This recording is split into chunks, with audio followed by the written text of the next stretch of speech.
இந்த மாதிரியான நிகழ்வுகளை எடுத்து போடும்போது இது பார்க்கறதோட மட்டும் விட்டுடாதீங்க. பாட்டு சப்ஸ்கிரைப் பண்ணுங்க. மெயினா அவங்களுக்கு மேலும் மேலும் ஊக்கத்தை கொடுங்க. இன்னும் தொடர்ந்து பல நிகழ்ச்சிகள் நடத்துறதுக்கு அவங்களுக்கு ஆர்வம் வரும். அதுக்கு உங்களுடைய எல்லாருடைய அன்பும் தேவை. நன்றி, வணக்கம். உலகம் ஃபுல்லா இருக்கும் என்னுடைய சீடர்களுக்கும், உலகம் ஃபுல்லா பரவி இருக்கும் என்னுடைய அருமையான பக்தர்களுக்கும், என்னுடைய பேச்சு இந்த இளமை வயசுல அதிகமாக விரும்புகிற இளைஞர்களுக்கும் பிரம்மசூத்திர குழு சார்பிலையும் என்னுடைய சார்பிலையும் ஆத்ம வணக்கம். இதை எல்லாரும் இந்த நிகழ்ச்சியை பார்த்து சந்தோஷப்படுறதுக்காக தான் இவ்வளோ விஷயங்களை பேசிக்கின்னு இருக்கிறேன். இது எல்லாரும் பார்த்து மன தெளிவோடு இருங்க, நல்ல வழியில் பயணம் பண்ணுங்க.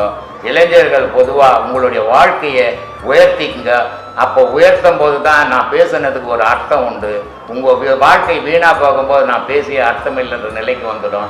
அதனால் எல்லா இளைஞர்களுக்கும் சொல்கிறேன், எனக்கு இந்த இளைஞர்களை பார்க்கும்போது, நான் வண்டியில் போகும்போது என்னை மடக்கும்போது எனக்கே ஒரு பெரும் ஆச்சரியமாக இருக்குது.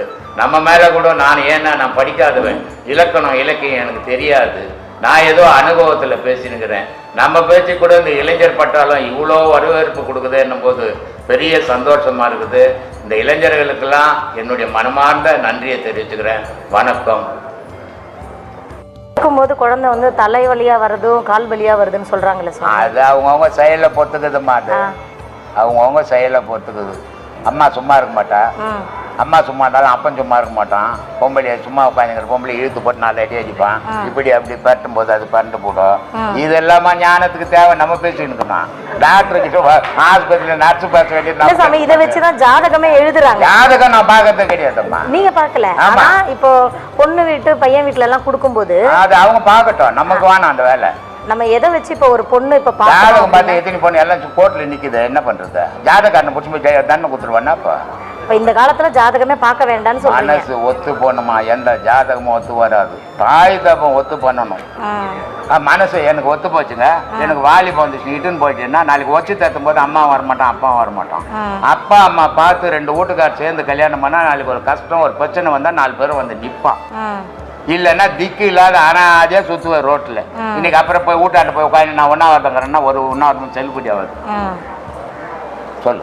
பெண்கள் ஏன் சில துறைகள் எல்லாம் முன்னேறி வர முடியல சார்? வர முடியாதுமா. எல்லா பெண்களும் எல்லா வேலையும் செய்திட முடியாது. ஆண் செய்யற வேலையெல்லாம் ஆணும் பெண்ணும் சமானும் வாயில பேசலாம், நிஜத்துல வர முடியாது. ஆணு ராத்திரி 12 மணிக்கு எங்க ஒன்னா போவா, நீ போய் பார்க்கல சமாளிக்கிறிய, திரும்பி வீட்டுக்கு வர மாட்டேன். அதனால பெண்ணு பெண்ணாவே தான் இருக்கணும், ஆண் ஆணாவே இருக்கணும். ஆண் செய்யற வேலையை பெண் செய்ய முடியாது, பெண் செய்யற வேலையை ஆண் செய்ய முடியாது. இதுதான் சமூகம், இதுதான் இறைவன் அமைச்சது. ஆனா நீ என்ன பண்ற? இறைவனுடைய செயலிருந்து மாறுபட்டு வாழணும்னு நினைக்கும் போது விபரீதங்கள் வரதான் செய்யும். சரி, பகல்ல பார்த்து பேசணும், ராத்திரி எதுவுமே பேசக்கூடாதுன்னு சொல்றாங்க இல்லைங்களா? அதுக்குனுடைய அர்த்தம் என்ன சார்? பகல்ல பாத்தீங்கன்னா கண் தெரியும் யாரு இருக்கிறாங்க இல்ல, ராத்திரி இருட்டுல யார் பக்கத்துல இருக்கிறாங்கன்னு தெரியாது, அர்த்தம் போடுவான். சைனா ஜாகிரதையாருன்னு சொல்றதுக்கு அர்த்தமா?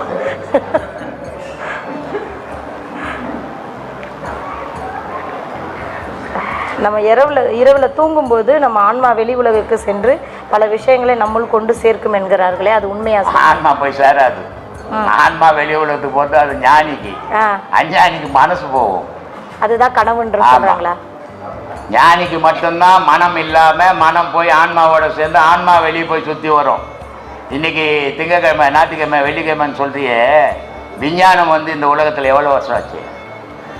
ஒரு 2000 வருஷம் இருக்குமா? இல்ல 1000 வருஷம் இருக்குமா? ஆனா இந்த 2000 வருஷத்துக்கு முன்ன எத்தனை கிரகங்கள் இருக்குது, அந்த கோள்களினுடைய நிலை என்ன, அதனுடைய செயல்பாடுகள் என்ன, அது என்ன நிறம் அப்படின்னு திங்கள் செவ்வாய் புதன் வேணுன்னு எழுதி வச்சுட்டான். இது யாரு எழுதணும்? நீ நான் எழுத முடியும்? ஏன்னா ஆன்மாவும் தூங்க நேரத்துலேயே தூங்கி கிடக்கும் 3 நாளைக்கு. மகானுடைய ஆன்மா போய் ஒரு 10-15 வருஷத்துக்கு முன்ன போட்டான் செவ்வாய் கிரகத்தினுடைய போட்டோ தந்தி பேப்பர்ல சகப்பா இருக்குதுன்னு. இவன் இப்பதான் கண்டுபிடிச்சான், 10 வருஷத்துக்கு முன்னதான். அவன் பல கோடி வருஷத்துக்கு முன்னே கண்டுபிடிச்சி வானசாஸ்திரம்னு எழுதி வச்சான். அதனால மகானிக்குள்ள விஞ்ஞானமே வராது. விஞ்ஞானன்றது ஒரு கூட்டு சேர்ந்து செய்யறது, மகான் தனித்து செய்யறது. அவங்க சொன்னதுல இல்ல பொய்யும் வராது. விஞ்ஞானத்துல 1000 பொய் வரும்.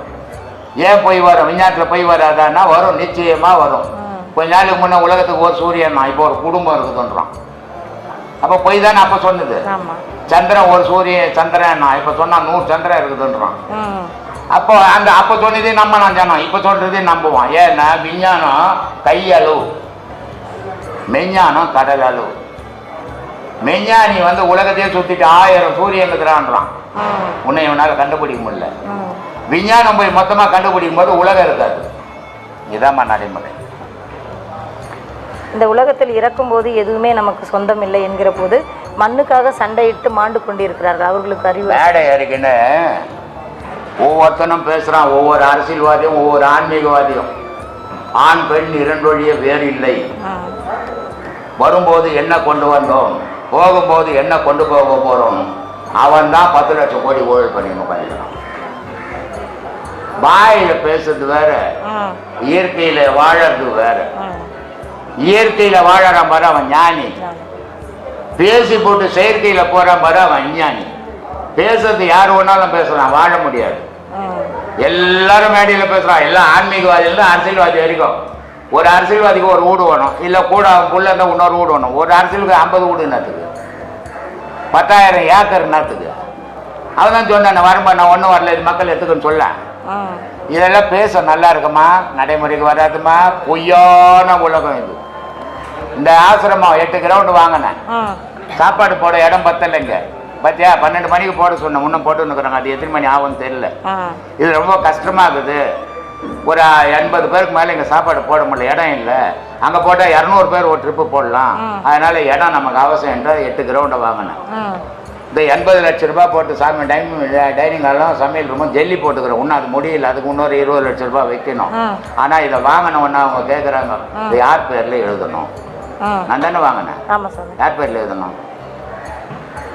ஏமா நான் வாங்கின யார் பேர்லமா, நீ பணம் ஊற்றின யார் பேர்லமா? ஒன்று என் பேரில் எழுதணும், இல்லை என் பொண்டாட்டி பேரில் எழுதணும். ஏன்னா நான் செத்து போட்டோட பொண்டாட்டிக்கு உபயோகமாகும். இல்லை அப்படிதான் நினைக்கணும். நான் எவ்வளோ பெரிய மடையம்மா, என்ன மாதிரி உலகத்தில் ஒரு மடையும் கூட கிடையாதுமா. இல்லை பிள்ளைங்க மேலே எழுதணும். நான் சொன்னேன் என் மேலே இருக்கக்கூடாது. என் மேலே பிள்ளைங்க எந்த சண்டை போடுவானுங்க. பொண்டாட்டி மேலே இருந்தால் பொண்டாட்டிக்கும் ஆபத்து வந்துடும். அது பிரம்மசூத்திர குழுன்னு எழுதுங்க. எத்தனை பேரால் செய்ய முடியாது? வாயில பேசுவான், நிறைய பேசுவான். செயலால் முடியாதுமா. செயலால் கோடியில் ஒத்தனால தான் முடியும், எல்லாராலையும் முடியாது. ஆனால் எல்லாராலையும் பேச முடியும். இந்த ஒரு பொண்ணு வந்தது பார்த்தியா, ஒரு உபதேசம் வாங்கிச்சு. அது என்ன நினைச்சுன்னு வந்தது, கழுத்துக்கு செயினை கட்டி போட்டு போய் என்னது. இப்படி எத்தனை பேரால முடியும்? உன்னால் முடியுமா? முடியாது. எப்பவுமே எந்த ஒரு செயலையும் நீ ஒரு விஷயத்தை பேசினா பேசுற மாதிரி செய்யணும். ஆனா பேசுற மாதிரி செய்தா ஜனம் மதிக்கல. அதனால அரசியல்வாதிலாம் என்ன பண்றான், பேசுறது ஒன்று செய்து ஒன்று செய்தா அவன் கூட ஒரு கூட்டமே போகுது இல்லையா? ஒரு காலத்துல ஒரு பையன் ஒரு தெருவில் ஏதோ ஒரு தப்பு பண்ணிட்டான். போலீஸ் பிடிச்சும் போச்சு. பிடிச்சும் போனா அந்த பையனை இட்டுன்னு வரணும் இல்லையா? அந்த ஊர் தலைவர் இருப்பார் இல்லையா, அவர்கிட்ட போய் மைனை பிடிச்சும் போயிட்டான், இது மாதிரி இட்டுன்னு வரணுங்கன்னா தலைவர் முதல்ல கேட்பாரு, பையன் என்ன பண்ணாரு, போலீஸ் பிடிச்சது, ஏன் பிடிச்சது, என்ன பண்ணான், எல்லாம் கேட்டுக்குன்னா அவர் போலீஸ் ஸ்டேஷன் போவார். இந்த அரசியல் கட்சிங்க வந்த பிறகு என்ன ஆகி போச்சுன்னா, பையனை பிடிச்சும் பண்ணணும், பையனை ஸ்டேஷன் கிட்ட போதில் இவர் தலைவர் அங்கே உட்காந்துக்கிற சேர் போட்டுக்கணும். அதனால போலீஸ்காரர் என்ன பண்றாரு, முன்னெல்லாம் அமீனா பூந்த ஆமை பூந்த வீடும் அமீனா பூந்த வீடும் ஒன்றுன்னு வாங்கும். ஏன்னா ஆமை பூந்தா அந்த வீடு உருப்படாது. அமீனா காலை வச்சு, அமீனானா போலீஸ் போன வீடும் உருப்படாதான். அதனால போலீஸ்காரெல்லாம் வெளியே இருந்துக்கு தான் கூப்பிட்டு வந்தவர், எவனும் வீட்டு உள்ள பண்ணுறான்.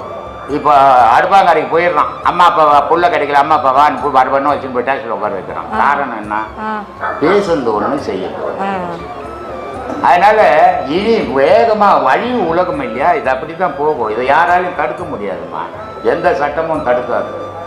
சட்டம் மனுஷனுக்கு ஏற்ற மாதிரி வளைஞ்சு கொடுத்துக்கினே போகும். சட்டம் சட்டமா நிற்காது. அதனால இந்த மாதிரி விபரீத விளைவுகள் நடந்துக்கிட்டு தான் இருக்குமா, இதை யாரும் தடுக்க முடியாது.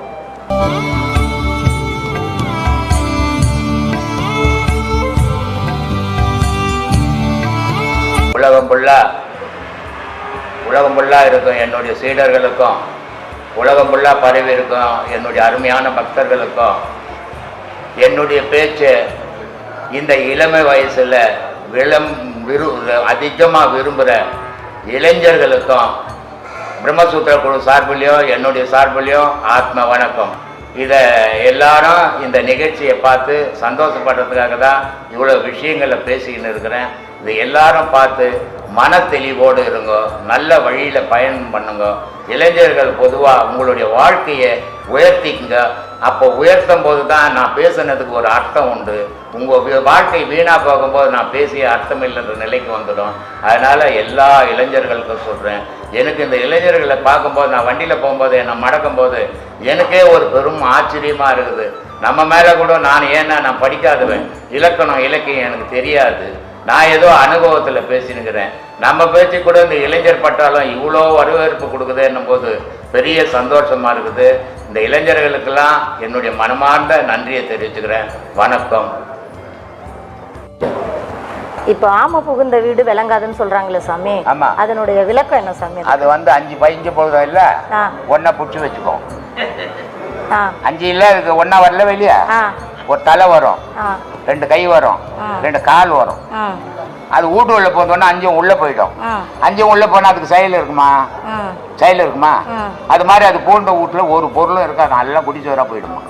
ஆனா இப்ப அந்த ஆமையை வீட்டு உள்ள வச்சு விற்கிறான், வியாபாரம் பண்ணிருக்கிறான். வாஸ்துபடி ஆமையை துட்டாக்கணும். அதனால இப்ப ஆமையை வித்து கோடி சொன்னாக்குறான். அதான் சொல்றேன், அழிவு உலகம் அப்படிலாம் இருக்குமா. இது நடராஜருக்கு திருமஞ்சனம், ஆணி திருமஞ்சனம் செய்யறாங்க இல்லைங்களா, அபிஷேகம் பண்றாங்க, அதனுடைய விளக்கம். எனக்கு ஐயரை கூப்பிடுறேன், நான் கேட்டுக்கோ. ஏன்னா நான் மந்திரம் பண்றது இல்லை. சொல்லுமா. சொல்லுங்க சாமி. எனக்கு தெரியாதுமா, நான் அதெல்லாம் பண்றதே கிடையாது. எந்த சாமிக்கு எந்த மந்திரமும் சொல்ல மாட்டேன். எனக்கு மந்திரம் எல்லாம் மௌனம் தான், வேற எந்த மந்திரமும் அதுக்கிட்ட செல்லாது. அதெல்லாம் காத்தோட போகுது. எப்போ ஒருத்த வாய் திறந்து ஒரு விஷயத்த சொல்றானோ அது காத்தோட கலந்துடும். ஆனா எவன் ஒருத்த மனசோட நிறுத்துறானோ அதுதான் செயலுக்கு வரும். அதனால தான் நான் சொல்றது, காலையிலேருந்து சாயந்தரம் வரைக்கும் ஐயர் மந்திரம் சொல்றாரு. சாமி கிட்டோம். எந்த சாமியாவது எந்த ஐயரோ ஞானி ஆகிக்கிறாரா இல்ல? ஏன் இல்ல, மந்திரம் நம்ம காலையில் 5லேருந்து இருக்கிற சாமி கிட்ட எல்லாம் போய் ஒவ்வொன்று கத்தி கிடக்கிறான். அது தொழில். மந்திரம்ன்றது நீ ஒரு தொழில் செய்யற மாதிரி அவர் ஒரு தொழில் செய்யறாரு. அவர் ஞானத்தை தேடி போலாங்க. அது ஒரு வேலைக்காக அதை படிச்சுட்டு அதை சொல்லிங்கிறாரு அவர். அதனால ஞானம் வராது. ஞானம் சும்மா இருந்தால் தான் சுகம் வரும். அதனால சும்மா இருக்கணும். சும்மா இருக்கணும்னா மௌனமா இருக்கணும், அதான் ஞானம். அது வரணும்னா நான் மற்றதெல்லாம் போய் கும்பிடுறது இல்லை. எந்த கோயிலையும் போய் சாமியே அப்படின்னு கும்பிடுறது. இப்போ குழந்தை பிறக்கும்போது சிஸ்டர் இன்னும் நார்மல் டெலிவரி சொல்றாங்களா, யோனி மூலமா பிறக்குது குழந்தை அப்படின்னு. அதுக்கு எதுக்கு சாமி ரொம்ப அந்த ஜாதகம், அதுக்கெல்லாம் எதுக்கு சக்தி இருக்குது? ஜாதகமா பயன் தராது. இல்ல யோனி மூலம் வர்ற குழந்தைக்கு சக்தி இருக்குதுங்களா? இல்ல இந்த லகான் கோழி இருக்குது தெரியுமா? லகான் கோழி நாட்டு கோழி இருக்குது. நாட்டுக்கோழி 21 நாள் பொறுத்து தான் அது குஞ்சு பொறிச்சு வெளியே வரும். இந்த லகான் கோழி ஒரு ட்ரேயில் அடிக்கிட்டு ரொட்டி கடையில் பிரெட் எடுக்கும்போது பார்த்துக்கிறியா நீ? ஒரு ட்ரே இருக்கும் அப்படி, அதில் ஒரு இது மாதிரி மத்து மாதிரி துடுப்பு மாதிரி வச்சுருப்பான். உள்ளோண்டு ஹோல்ஸ் தான் இருக்கும் அடுப்பு. அது உள்ள நெருப்போடு கொளுத்தி அதில் எடுத்துகிட்டு இருப்போம். அதில் அனல் இருக்கும். அதில் அந்த ரொட்டி கடையில் விட்டுருவோம். அட்டை விட்டான்னா ஒரு அதை மூடிட்டு எடுத்துட்டோம்னா அதில் வெந்து போயிருக்கும். அது மாதிரி முட்டையெல்லாம் ஆடிக்கிட்டு ட்ரேனில் விட்டுட்டு ஒரு போட்டு கொய்ன்னு குஞ்சுங்க வந்து. ஆனால் ஒரு சின்ன கல் எடுத்து போட்டு செத்து போட்டோம். நாட்டுக்கோழி மேலே இவ்வளோ பெரிய கல் எடுத்து போட்டு பக்கத்து விட்டு போய் நின்று போட்டோம். அப்போ அதுக்கு உயிர் உறுதி, இதுக்கு உயிர் மெத்தமான உயிர். மனுஷன் கடை கூட அப்படிதான். ஆத்மானக்கும். நான் தென்காசி மாவட்டம் செங்கோட்டையிலேருந்து வரேன். சரி. நான் சென்னையில் தான் 30 வருஷமாக இருந்தேன், திருவான்மையூரில். சரி. இப்போ ஒரு 2 வருஷமாக தான் ஜோராக பேசுங்க. ஒரு 2 வருஷமாக தான் உங்களை பற்றி தெரியும். 30 வருஷம் இந்த ஊரில் தான் இருந்துக்கிறேன். உங்களை பார்க்க முடியல, உங்களோட அருமை எனக்கு தெரியல. சரி. இப்போ ஒரு கொஞ்ச காலமாக ஒரு 2 வருஷம் 1.5 வருஷ காலமாக தான் உங்களோட அருமை தெரிஞ்சு இங்கே உங்களோட எனக்கு போன ஜென்ம புண்ணியம் உங்ககிட்ட வந்திருக்கிறேன். உங்ககிட்ட உபதேசம் வாங்கி இப்போ பண்ணிட்டு இருக்கிறேன். நல்ல ஒரு நிலையில் இருக்கிற மாதிரி. உபதேசம் வாங்கிக்கிறீங்க? 3 முடிச்சிருக்கேன். 3 வாங்கிட்டு இருக்கிறீங்களா? 3 உபதேசம் வாங்கி பண்ணிட்டு இருக்கேன். சொல்லு. அது இப்போ எனக்கு ஒரு சின்ன சந்தேகம் என்ன அப்படின்னா, இப்போ ஆன்மாவை அறிகிற பாடம் தான் நம்ம செஞ்சுட்டு இருக்கிறோம் சார். ஆமாம். ஆன்மாவோட பேசுமா? ஆன்மா இன்னொரு ஆன்மா எங்கேருந்து வரும்? இல்லை வேற இன்னொரு ஆன்மா இருக்குது ஒன்று. இன்னொரு ஆன்மா எங்கேருந்து வரும்? வேற என்ன ஊரில் இருக்கிற ஆன்மா கிட்டலாம் பேச மாட்டீங்களா? அப்படிலாம் பேசாது. மனம் மட்டும்தான் ஊரில் இருக்கிறவனெல்லாம் தேடி தேடி போய் பேசும். ஆன்மாவுக்கு மற்றவன் ஆன்மாவை தேடுறது வேலை இல்லை. ஆன்மாவனுடைய வேலை இறைவனை தேடுறது தான் வேலை. ஆன்மாவுக்கு மற்ற ஆன்மாவை தேடுறதோ மற்ற மனுஷனை தேடுறதோ அந்த வேலையே அது கிடையாது. பல வீடியோக்களில் நான் சொல்லியிருக்கிறேன். ஆன்மாவனுடைய செயல்பாடு என்ன, மனசனுடைய செயல்பாடுகள் என்ன. மனமாகப்பட்டது தனித்து நிற்கிற வரைக்கும், ஆன்மா தனித்து நிற்கிற வரைக்கும் மனம் உலகத்தையே நாடும். மனம் போய் ஆன்மாவில் இணைஞ்சு போச்சுன்னு சொன்னால் ஆன்மாவனுடைய செயல் உலக செயல் போயிடும். அதுதான் மகான்ன்றது. அந்த ஆன்மாவனுடைய செயல்னா இறைவனை போய் அடையிறது தான் அதனுடைய வேலை. அதனால் எந்த ஆன்மாக்கிட்டும் பேசாது. ஏன்னா இப்போ உங்கள் அம்மா இருக்கிறாங்க, உடல் இருந்தால் தான் இதுதான் உங்கள் அம்மான்னு தெரியும். உங்கள் சம்சாரங்கிறாங்க, அந்த உடல் தான் உங்கள் சம்சாரம் தெரியும். உள்ளகிற ஆன்மா இதுதான் நம்ம சம்சாரம், நம்ம புள்ள, நம்ம அம்மான்னுலாம் தெரியாது. ஏன்னா அதுக்கு அடையாளம் கிடையாது. மனசுக்கு மட்டும்தான், மனுஷனுக்கு மட்டும்தான் அடையாளம். அந்த அடையாளம் உள்ள பொருளை பார்த்து தான் ஒரு சொந்தக்காரு, ஒரு சின்னக்காரு, ஒரு அம்மா, இது அப்பா அப்படின்னு தேடுறோம். உடல் மண்ணுக்கு போயிடுச்சுன்னா எது அம்மா எது அப்பா ஒன்றுமே கிடையாது அங்கே. அதனால தான் பல வீடியோக்களில் சொல்கிறேன், உங்களை அறியுங்க முதல்ல. அடுத்தவங்களை அறியணும்னு ஆன்மாவை நினச்சா கூட தப்பாக போயிடும் அது. அதனால் முதல்ல நீங்கள் உங்களை அறியணும். உங்களை அறிஞ்சிங்கன்னா கடவுளை அறியலாம். இது ரெண்டு தான் இந்த உலகத்தினுடைய இணைப்பை தவிர மற்ற மனுஷனுடைய இணைப்பெல்லாம் பிரிஞ்சு போயிடும். ஒரு மனுஷனுடைய வாழ்க்கையில் 1000 பேர்கிட்ட சிநேகம் பண்ணுறான், கடைசி வரைக்கும் அந்த 1000 பேர்கிட்ட பண்ண முடியுதா? ஒரு 2 வருஷம் ஒருத்தங்கிட்ட பண்ணுறான், இன்னொரு 2 வருஷம் இன்னொருத்தங்கிட்ட பண்ணுறான், இன்னொரு 2 வருஷம் இன்னொருத்தங்கிட்ட பண்ணுறான். இது உடலினுடைய உருவத்தை வச்சு பழகிற விதங்கள். ஆனால் ஆன்மாவுக்கு உருவம் கிடையாது, ஆனால் ஒலி அது, ஓசை அது. அந்த ஒலியும் ஓசையுமா இருக்குது, அது சின்னது, இறைவன் பெருசு. அந்த பெரிய பொருளில் போய் இணையத்துக்கு தான் அந்த ஆன்மா முயற்சி பண்ணுமே தவிர அடுத்த ஆன்மா கிட்ட பேசணுன்றதுலாம் அதுக்கு கிடையாது. மனசுக்கு தான் அடுத்தவங்ககிட்ட பேசணுன்ற ஆசை. ஆன்மாவுக்கு ஆசை கிடையாது. ஆசை இல்லாதால அது யாருக்கிட்டும் பேசாது. கடவுள் மேல போய் இணையணும். ஏன்னா அதிலேருந்து வந்த பொருள் அதிலேயே போய் இணையும். இப்போ வானத்தில் ஒரு ஃப்ளைட்டு பறக்குது, அங்கே விபத்து நடக்குது, எரியுது. ஆனால் அது எங்கே போய் விழுது? பூமியிலேயே வந்து விழுது. மேலே எரிஞ்சது மேலே போல. எந்தெந்த பொருள் எங்கெங்கே செய்தானோ அந்தந்த பொருள் அங்கங்கே போய் சேர விரும்புது. மண்ணுக்கு பூமியில் செய்த பொருள் அத்தனையும் ஆகாயத்தில் இருந்தாலும் பூமியில் தான் வந்து விழுந்துடும். ஆகாயத்தில் செய்த பொருள் அத்தனையும் மண்ணில் இருந்தாலும் ஆகாயம் போக தான் விரும்பும். அதுதான் ஆன்மாவனுடைய செயல். சொல்லுங்கள்.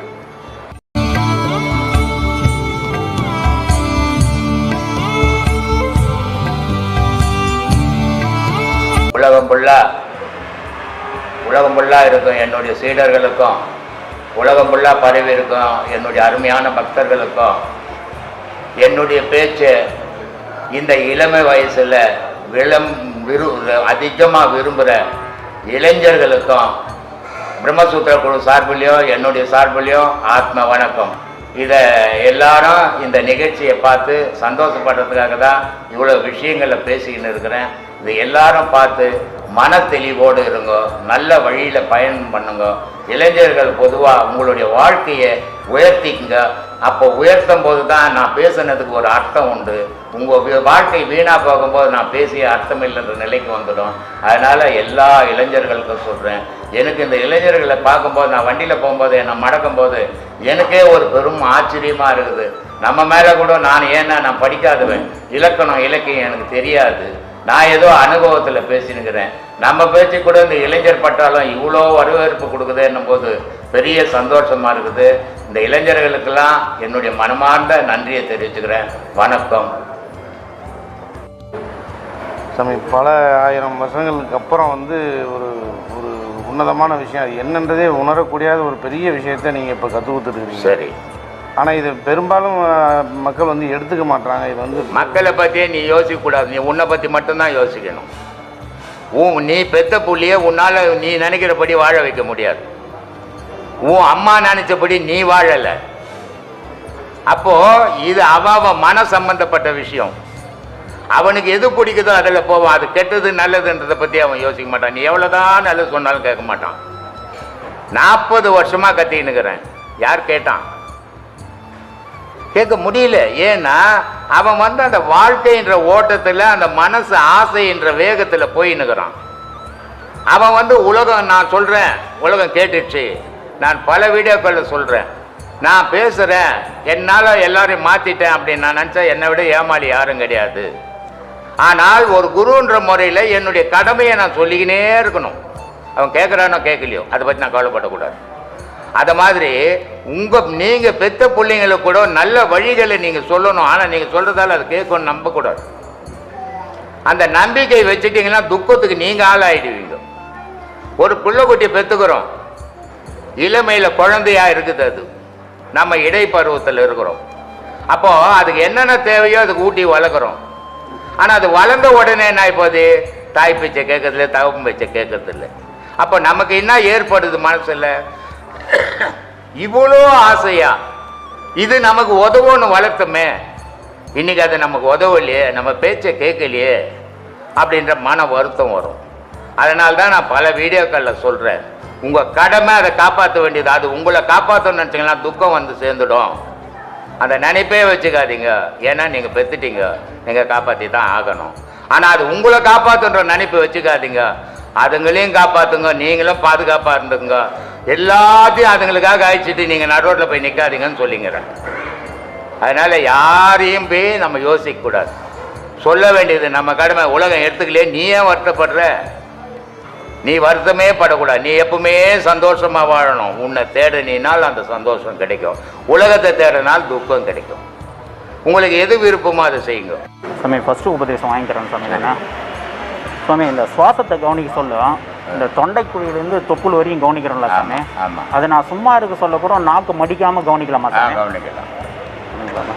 அதுக்கு தான் சொன்னான், வந்ததிலும் போனதிலும் மனத்தை வையணும் வால்மீகி.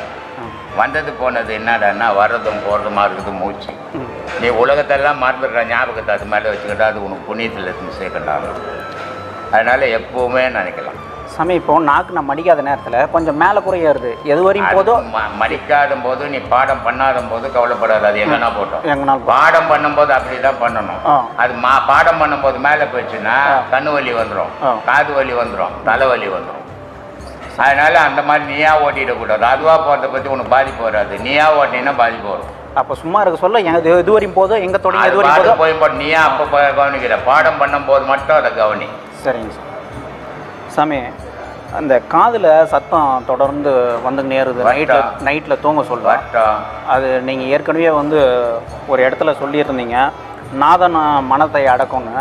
அது தொடர்ந்து நம்ம ஃபர்ஸ்ட் உபதேசம் தான் கேட்டுக்கிறேன். அது ஒன்றும் நாத உபதேசங்கிறது இப்போ ஒரு சவுண்ட் தான் வரும். நாத உபதேசங்கிறது அப்போ 10 சவுண்டு வரும். சரிங்க சாமி. நீங்கள் இந்த எல்லாம் நிர்ணயிக்கப்பட்ட வாழ்க்கைன்னு நீங்கள் சொன்னோன்னே அந்த ஒரே ஒரு விஷயம் மட்டும் எனக்குள்ள பெரிய மாற்றத்தை ஏற்பட்டு எண்ணங்கள்லாம் பெரிய அளவுக்கு அந்த அந்த வார்த்தையே நிறைய எண்ணங்களை வந்து எனக்கு நிறுத்திட்டு அதனால் பெரிய அளவுக்கு நன்மையாக இருக்குது சார். நல்லா இருக்கும். வாழ்க்கையில் ஒவ்வொருத்தரும் மனிதனுடைய வாழ்வு ஓஹோன்னு ஓடி ஓடி சம்பாதிக்கிறதும் இல்லை, அதே நேரத்தில் சம்பாதிச்சதை கண்டபடியாக போய் அழிக்கிறதும் இல்லை. மனதை அமைதியாக வச்சுக்கிறது தான் மனுஷனுடைய வாழ்வு. அந்த அமைதியாக வச்சுக்க விரும்புறதில்லை. தாரவாரம் பண்ணி அலங்கோலம் பண்ணி கெட்டுறான். தெய்வ வழிபாடுன்றது மன அமைதியோடு இருக்கும்போது தான் தெரியும். மன ஆரவாரமாக இருக்கும்போது தெய்வ வழிபாடு தெரியாது. அது சும்மா மன சந்தோஷத்துக்கு செய்கிற விஷயங்கள். மனம் எப்போ அமைதி பெறுதோ அப்போ தான் தெய்வம் தெரியும். அதனால தான் சொன்னார், முத்து முகமடியோ முச்சந்தி வீதியிலே 10ஆம் மிதபரப்பி பஞ்சனையின் மேல் நிறுத்தி அத்தை அடக்கு நிலை யாருமில்லா வேலையிலே குத்து விளக்கேற்றி என் கண்ணம்மா கோலமிட்டு பாறேன். யாரும் இருக்கக்கூடாதுரா. அந்த நேரத்தில் மூச்சு அடக்கி பாடுறா தெய்வத்தை. அதாண்டா தெய்வ வழிபாடு. கூட்டம் கூட்டிக்கின்னு மோனாச்சின்னு கும்மால் அடிக்கிறது தெய்வ வழிபாடில். அது ஒரு மன சந்தோஷத்துக்கு செய்கிற விஷயம்டான்ட்டான். சாமி, நீங்கள் சொன்னதுனால வந்து என்னால் முடிஞ்சு இந்த டெய்லி 2 பேருக்கு அன்னதானம் பண்ணுறேன் சாமி. அதனால் பெரிய திருப்தி. நான் அவங்கள வந்து மனுஷங்களாக பார்க்கல, அவங்களுக்குள்ளே இருக்கிற கடவுளை பார்க்குறோம் சாமி. போன ஏப்ரல் மாதம் 29ஆம் தேதி என்னுடைய 74வது பிறந்த நாள். அன்றைக்கி எங்கிட்ட என்ன சொன்னாங்க, ஒரு 3 பேர் நாங்கள் அன்னதானம் பண்ண போகிறோம் சாமின்னு ஒரு 3 ஏரியாவில் சொன்னாங்க. அந்த 3 பேர் தான் சொன்னது அன்னதானம் பண்ண போகிறோம். கட்சியில் அன்னதானம் பண்ணது 13 பேர் பண்ணாங்க. ஆனால் அந்த 13 பேர் பண்ண அன்னதானத்தில் எனக்கு ஒரு பிடி கூட கிடைக்கல. ஆனால் என் பேரால் எத்தனை வயிறு பசியாச்சு. அது ஒரு நல்ல செயல் தானே. அதனால் அந்த மாதிரி செய்யுங்க. இல்லாதவன் பசியாருன்னா மனுஷனுக்கு போடுறோன்னு நினச்சிக்காதீங்க, இறைவன் வாழறான் அந்த கோவிலில் கொட்டுறோன்னு நினச்சிக்கோங்க, அது உங்களுக்கு புண்ணியத்தை தரும். இதுக்கு முன்னே சாமி நான் உங்கள் பாடம் கேட்கறதுக்கு முன்னே இதுக்கு முன்னெலாம் அப்போ கூட நான் யாரானா பிச்சைக்காரங்களுக்கு தர்மம் பண்ணுவேன். ஆனால் ஆள் பார்த்து பண்ணுவேன். கொஞ்சம் ஒரு மாதிரி குடிக்கார மாரி இருந்தாங்களான்னா அவங்க போட மாட்டேன். இந்த இது எடுத்து போயிட்டு அவங்க சாராயம் குடிச்சிட்டு அவங்க சமுதாயத்தில் வேறு மாதிரி நடந்துப்பாங்க அப்படியானதுக்கோசம் போட மாட்டேன். நீங்கள் எப்போ இந்த தர்மம் பண்ணீங்களா, டேய் அவன் கையை நீட்டினானா போடு, அவன் எதுவானா இருக்கட்டும், நம்மளுக்கு அது தேவையில்லை, அவன் கை நீட்டினா போடு. போன மாதம் 11ஆம் தேதி இந்த ரூப் போட்டோம். எதிரே இருக்கிற இடத்துக்கு சமையல் ரூமும் டைனிங் ஹாலும் ரூப் போட்டோம். எல்லா இடத்துலையும் உலகத்தில் பெரிய பெரிய அப்பார்ட்மெண்ட்டு பெரிய பெரிய காம்ப்ளெக்ஸ் கூட கட்டுவான், கூலி கொடுப்பான் எல்லா இடத்துலையும். ஆனால் நம்ம அதை கூலிக்குன்னு அதை செய்யலை, தொண்டுக்குன்னு செய்கிறோம். அதை அன்றைக்கி நான் என்ன பண்ணேன், காலையில் பப்ஸு பர்கரு இதெல்லாம் காலையில் கொடுத்து டீ கொடுத்து மத்தியானம் வடை பாயசம் சாப்பாடு போடும்போது எல்லாருக்கும் ஒரு டோக்கன் கொடுத்தேன். ஆம்பளைங்களுக்கெல்லாம் வேஷ்டி டவலு, பொம்பளைங்களுக்கெல்லாம் புடவை ஜாக்கெட்டுன்னு கொடுத்தாங்க. ஒரு 70 பேருக்கு கொடுத்தாங்க. அந்த 70 பேர் வாங்கின்னு சொல்லிட்டு போகிறேன், உலகத்தில் இது வரைக்கும் எவ்வளோ ஆயிரக்கணக்கான இடத்துல ஜல்லி போட்டோம், எங்கேயுமே இப்படி கொடுக்கல. துணி மட்டும் கொடுக்கல, துணி மேலே எல்லாருக்கும் 100 ரூபாய் வச்சு கொடுத்தேன். அப்போது அந்த வாழ்த்துதல், இந்த ஆசிரமம் நல்லாயிருக்கும். நான் நல்லா இருக்கிறேன்னா நல்லா இல்லையா பிரச்சனை இல்லை.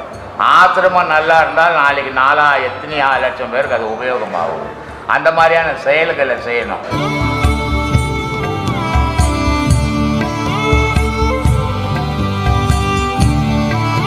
உலகம் ஃபுல்லாக இருக்கும் என்னுடைய சீடர்களுக்கும், உலகம் ஃபுல்லாக பரவி இருக்கும் என்னுடைய அருமையான பக்தர்களுக்கும் என்னுடைய பேச்சு இந்த இளமை வயசில் அதிகமாக விரும்புகிற இளைஞர்களுக்கும் பிரம்மசூத்திர குழு சார்பிலையும் என்னுடைய சார்பிலையும் ஆத்ம வணக்கம். இதை எல்லாரும் இந்த நிகழ்ச்சியை பார்த்து சந்தோஷப்படுறதுக்காக தான் இவ்வளோ விஷயங்களை பேசிக்கின்னு இருக்கிறேன். இது எல்லாரும் பார்த்து மன தெளிவோடு இருங்க, நல்ல வழியில் பயணம் பண்ணுங்க. இளைஞர்கள் பொதுவாக உங்களுடைய வாழ்க்கையை உயர்த்திக்குங்க. அப்போ உயர்த்தும் போது தான் நான் பேசுனதுக்கு ஒரு அர்த்தம் உண்டு. உங்கள் வாழ்க்கை வீணாக போகும்போது நான் பேசிய அர்த்தம் இல்லைன்ற நிலைக்கு வந்துடும். அதனால் எல்லா இளைஞர்களுக்கும் சொல்கிறேன், எனக்கு இந்த இளைஞர்களை பார்க்கும்போது, நான் வண்டியில் போகும்போது என்னை மடக்கும்போது எனக்கே ஒரு பெரும் ஆச்சரியமாக இருக்குது.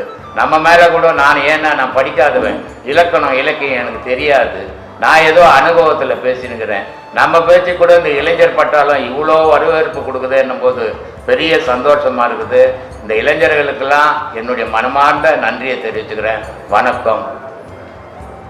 இப்போ அந்த தாய்க்கு தலைப்புள்ளையும் கடைசி பிள்ளைன்னு பேச முடிச்சோம் இல்லைங்களா, அதுல அந்த மண்டை ஓடுலேருந்து மை எடுப்பாங்க அப்படின்னு சொன்னீங்க. அப்போ அது அந்த பில்லி சூனியத்துக்கு எடுக்கிறது அது உண்மையா சார்? உண்மைதாம்மா. அந்த சூனியம் இருக்கு. அப்போ நெகட்டிவ்ன்றது பண்றவங்க பண்ணிக்கிட்டு தான் இருக்காங்க. அதை எப்படி சாமி நம்ம தீர்க்க முடியும்? நீ ஏன் பயப்படுறதுக்கு? அவன் பண்ணுறான்னு சொல்லு. இல்லை, அந்த மண்டை ஓட்டுலேருந்து அந்த மையை எடுக்கும்போது ஆட்டோமேட்டிக்காக அந்த சுடுகாடுன்னும் போதே ஒரு பயம் வந்துடுது இல்லைங்களா? அந்த பயம் தான் வந்தால் தான் பிடிச்சிப்பான். அவன் அதுக்கு தான் அவன் பண்ணுறது. அந்த பயம் இல்லாதவனுக்கு எதுவுமே பண்ண முடியாது. என்கிட்ட கோயம்புத்தூர்ல ஒருத்தர் வந்தார், அம்புஜன்னு வருவார்.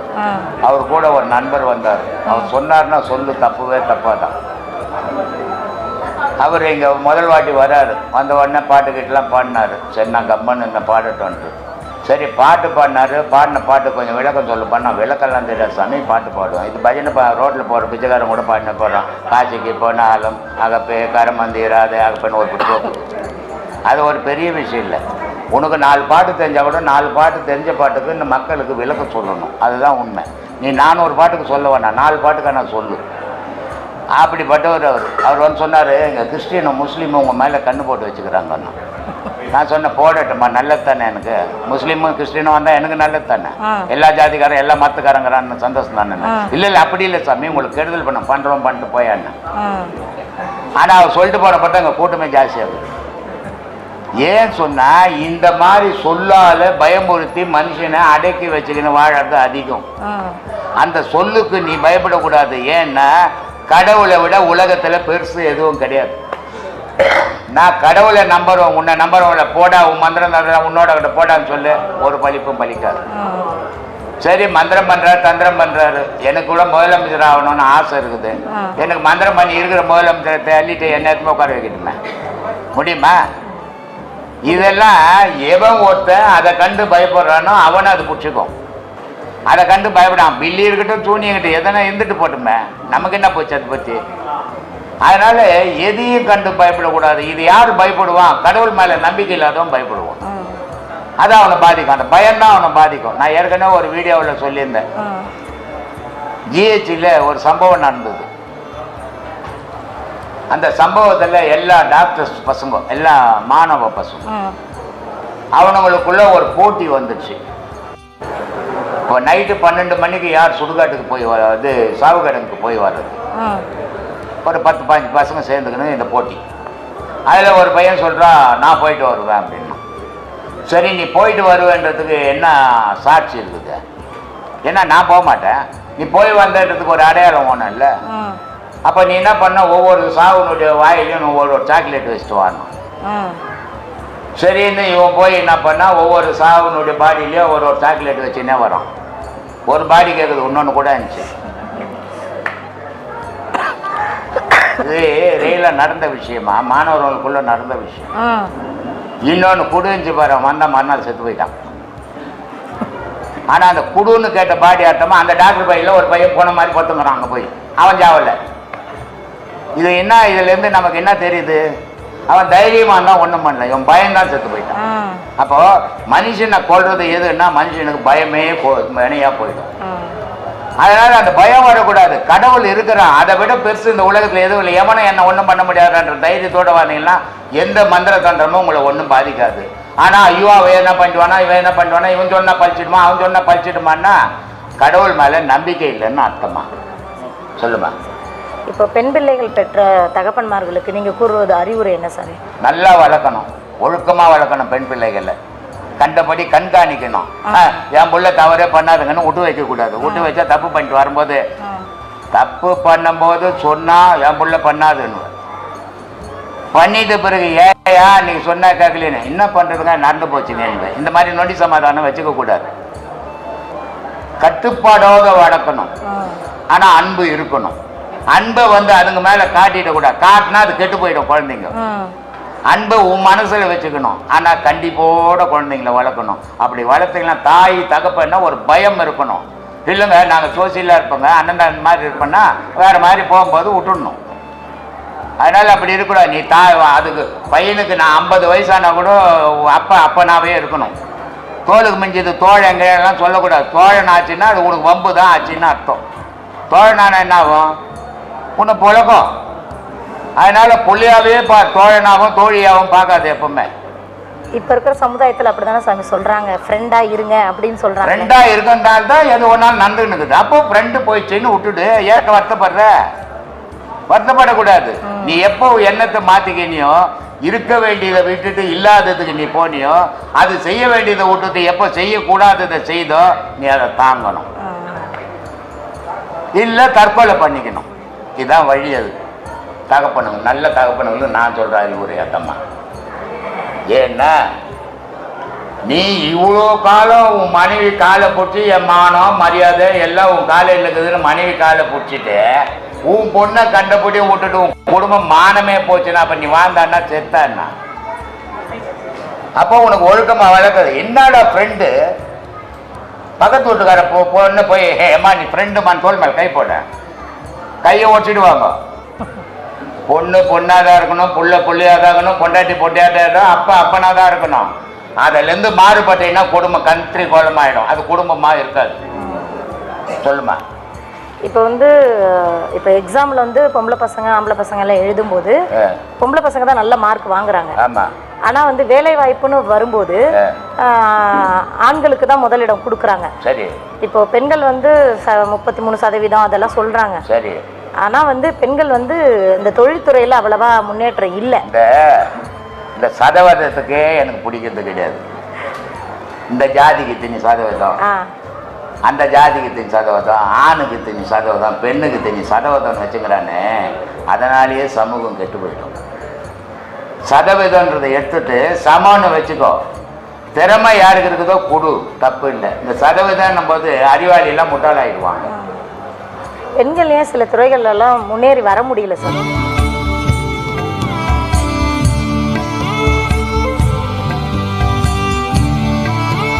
உலகம் ஃபுல்லாக இருக்கும் என்னுடைய சீடர்களுக்கும், உலகம் ஃபுல்லாக பரவி இருக்கும் என்னுடைய அருமையான பக்தர்களுக்கும், என்னுடைய பேச்சு இந்த இளமை வயசில் அதிகமாக விரும்புகிற இளைஞர்களுக்கும் பிரம்மசூத்திர குழு சார்பிலையும் என்னுடைய சார்பிலையும் ஆத்ம வணக்கம். இதை எல்லாரும் இந்த நிகழ்ச்சியை பார்த்து சந்தோஷப்படுறதுக்காக தான் இவ்வளோ விஷயங்களை பேசிக்கின்னு இருக்கிறேன். இதை எல்லாரும் பார்த்து மன தெளிவோடு இருங்க, நல்ல வழியில் பயணம் பண்ணுங்க. இளைஞர்கள் பொதுவாக உங்களுடைய வாழ்க்கையை உயர்த்திக்குங்க. அப்போ உயர்த்தும் போது தான் நான் பேசுனதுக்கு ஒரு அர்த்தம் உண்டு. உங்கள் வாழ்க்கை வீணாக போகும்போது நான் பேசிய அர்த்தம் இல்லைன்ற நிலைக்கு வந்துடும். அதனால் எல்லா இளைஞர்களுக்கும் சொல்கிறேன், எனக்கு இந்த இளைஞர்களை பார்க்கும்போது, நான் வண்டியில் போகும்போது, என்னை மடக்கும்போது எனக்கே ஒரு பெரும் ஆச்சரியமாக இருக்குது. நம்ம மேலே கூட நான் படிக்காதவன், இலக்கணம் இலக்கியம் எனக்கு தெரியாது, நான் ஏதோ அனுபவத்தில் பேசினுக்கிறேன். நம்ம பேச்சு கூட இந்த இளைஞர் பட்டாலும் இவ்வளோ வரவேற்பு கொடுக்குதுன்னும் போது பெரிய சந்தோஷமாக இருக்குது. இந்த இளைஞர்களுக்கெல்லாம் என்னுடைய மனமார்ந்த நன்றியை தெரிவிச்சுக்கிறேன். வணக்கம். வேஷ்டி, புது வேஷ்டி 260 ரூபான்னு எடுத்துன்னு வந்து இந்த புடவை வேஷ்டி கொடுத்துடலான்னு போனால் பிச்சைக்கார உட்காந்துங்கிறான், ஏன்பா வரீங்களாப்பா வேஷ்டி வைக்கணும், போயா அப்படின்றான். அப்போது அவன் என்ன கேட்குறான், இவ்வளோ விலை உயர்ந்த துணியை கொடுத்தா அதை வாங்கலை, அவனுக்கு 10 ரூபா 4 10 ரூபா போட்டால் 40 ரூபா சேர்த்துன்னா ஒரு குவார்டர் அடிக்கிறதுக்கு உதவன்னிட்டு குடிக்கு குட்டு கேட்டுன்னு பிச்சைக்காரன் உட்காந்துங்கிறானே தவிர பசிக்கு கேட்டுன்னு உட்காரல. அது மாதிரி லெவலில் போயின்னு இருக்குது. அதனால் நீ அதெல்லாம் நினைக்காத, நீ போடணும்னு நினச்சா போட்டு போய்கினே இருக்கும், அதான் உனக்கு நல்லது. சாமி, ஒரு வாட்டி சொன்னீங்க, தூங்கும்போது மட்டும் ஆன்மா நம்ம கூட இருக்குதில்ல ஒரு இடத்துல, எல்லாருக்கும் இருக்குதில்ல. இல்லை, இந்த பாடம் பண்ணி வெளியே போவோம், வழி தெரிஞ்சால்தான் போவோம், மற்ற நேரத்தில் எல்லாருக்கும் போயிடாது. சாமி, ஒரு வாட்டி ஒரு சாமி ஒரு சூரிய யோகா கற்றுக்கிட்டாங்க. அதை நான் ப்ராக்டிஸ் பண்ணிக்கினே இருந்தேன். ப்ராக்டிஸ் பண்ணிட்டு ஒரு நாள் மட்டும் டேபிள் மேலே இப்படி கை வச்சு தூங்கியிருந்தேன்.